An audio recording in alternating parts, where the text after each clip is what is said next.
Yan. Yan guys, ang dahon ng agurwood, ano. Yan, close up natin yan para makilala nyo mabuti dahil actual natin itong kapakita sa inyo kung anong klaseng nga ba talaga ang agurwood na isang kahoy na pinakamahal sa buong mundo. Tayo ulit. Ayan, magandang araw po sa lahat. Di bali, andito po ako ngayon sa gitna ng gubat upang ipakita po sa inyo na isang kahoy na napakamahal sa buong mundo. Ano? Kung tawagin nga ito ay agurwood o lapnisan at ibang tawag pa nga ito sa amin ay laniti. Yan, hindi natin alam sa ibang lugar kung ano pang tawag nito. Ano? Kung napapansin nyo kasi nasa likod ko ay yan guys yung agurwood. Ayan. Maya-maya ay papakita natin yan sa inyo guys. Ano? At ating alamin bakit napakamahal ang kahoy na to. Ano? Dahil nga mag-isa lang tayo guys dito nagpunta sa gubat. Dahil medyo may kalayuan to, hindi kaya ng ating nagbibideo, kaya tayo na lang guys ang nagsadya dito ano, upang ipakita sa inyo na actual ang isang agurwood o laniti o lapnisan ang tawag nga nito ano, sa ibang tawag. Ayan, kaya kung bago ka pa lang sa aking channel, pakisuporta naman guys ang ating channel at pakisubscribe ano. Ayan, at pakipindot na rin ang notification bell para update ka sa ating mga gagawin pa mga video. Ayan, huwag na natin patagalin.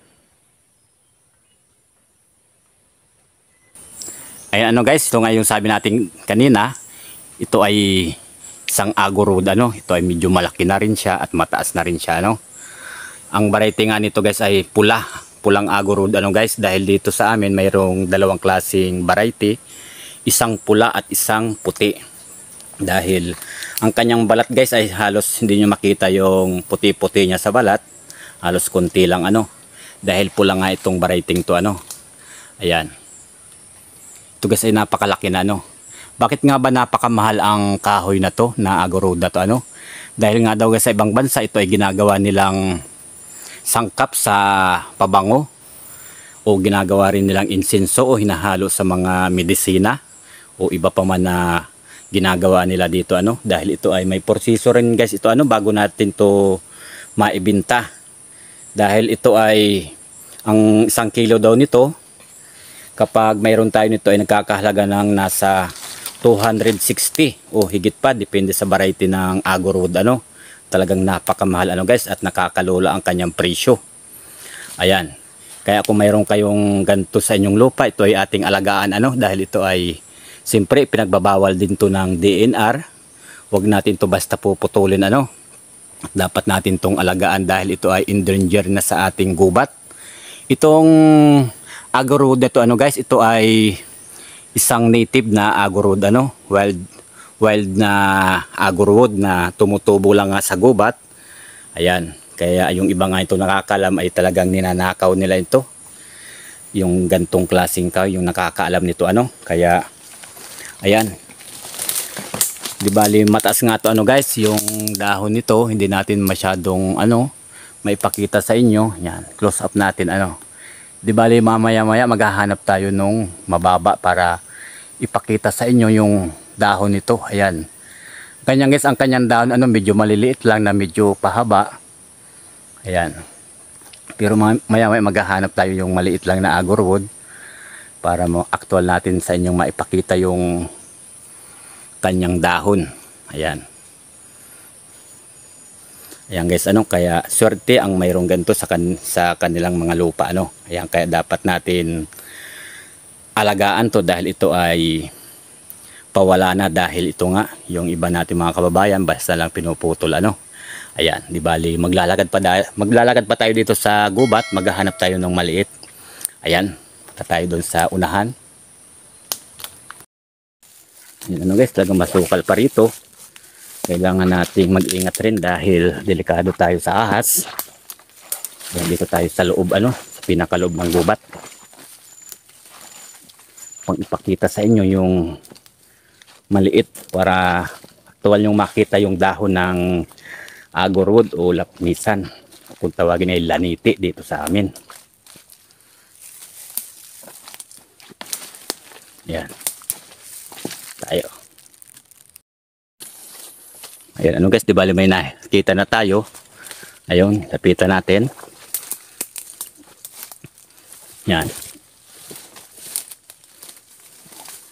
Yan, kung nakikita nyo guys, yan yung punong yan. Ayan. Nagpuputi siya, ano. Ito guys, yung isang variety na kulay white na lapnisan o agurwood, ano. Yan, itong klaseng to. Ayan. Ito guys, papakita natin sa inyong dahon dahil mayroon siyang dahon sa baba. Ayan, di bali ito guys. Ayan, yan guys ang dahon ng agurwood, ano, o lapnisan. Yan. Yan guys, ano, kung nakikita nyo yan, yan. Ganyan guys ang pagkilala ng isang lapnisan. Yan, close up natin yan, ano. Ayan.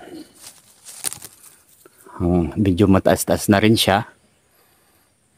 Ayan. Yan, close up natin yung puno niya, ano.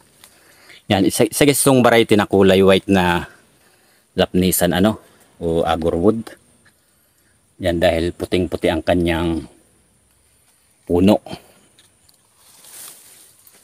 Ayan, ano guys, yan ang, kung mayroon kayo sa inyong ganitong lugar, yun ay alagaan natin. Dahil nga ito ay talagang pawala na, ano.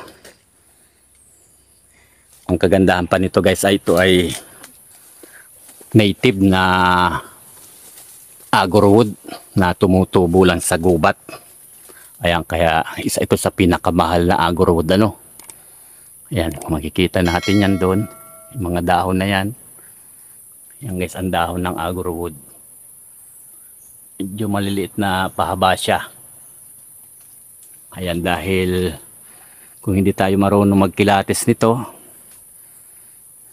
dahil may mga ibang kaparehas nito na ganitong klaseng kahoy sa gubat, hindi natin basta makikilala ang isang agurwood, ano.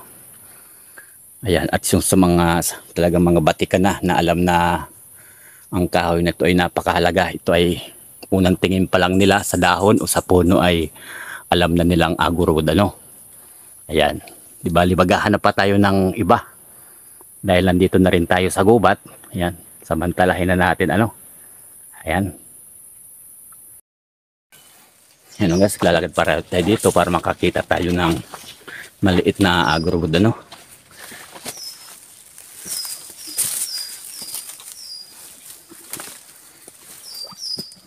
Ayan, ito guys, may nakita tayo uli. Napakarami ditong agurwood, ano guys. Ito guys, kung nakikita nyo to. Yan. Yan guys ay agurwood dyan, ano? Medyo maliit pa siya. Yan. Stop natin sa inyong dahon. Yan, ito guys yung kulay pulang agurwood, ano. Ayan. Yan, medyo maliit pa siya. Yan ang kanyang dahon. Yan, napakarami ditong agurwood guys sa pinuntahan natin. Yan. Tingin pa tayo dito.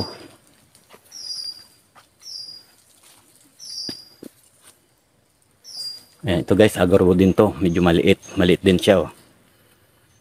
Na agurwood, ano. Ayan.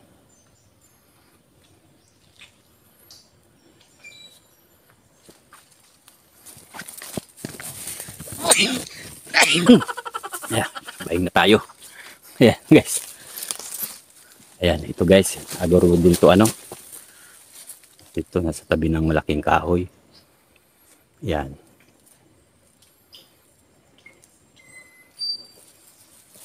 Yan yung kulay puting agurwood to, ano guys. Yan yung puno niya. Ayan. Kita na agad sa puno, ano guys, kung puti o pula ang isang agurwood. Yan, medyo maliit pa rin siya. Yan, ito may maliit pa rito sa tabi. Puti din itong agurwood. Ayan.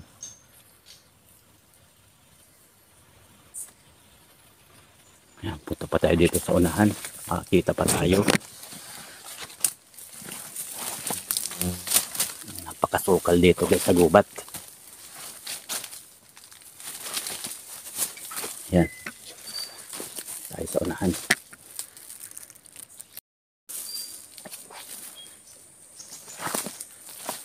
Ano. Yan, meron naman dito guys, maliit to. Ito siya. Yan, aguro din to ano guys. Maliit pa siya. Oh. Yun. Dami ditong agurwood. Yan, mayroon pa rito sa unahan. Yan. Yan guys, ang dahon ng agurwood ano. Yan, close up natin yan para makilala nyo mabuti. Dahil actual natin itong pakita sa inyo kung anong klase nga ba talaga ang agurwood na isang kahoy na pinakamahal sa buong mundo. Tayo ulit.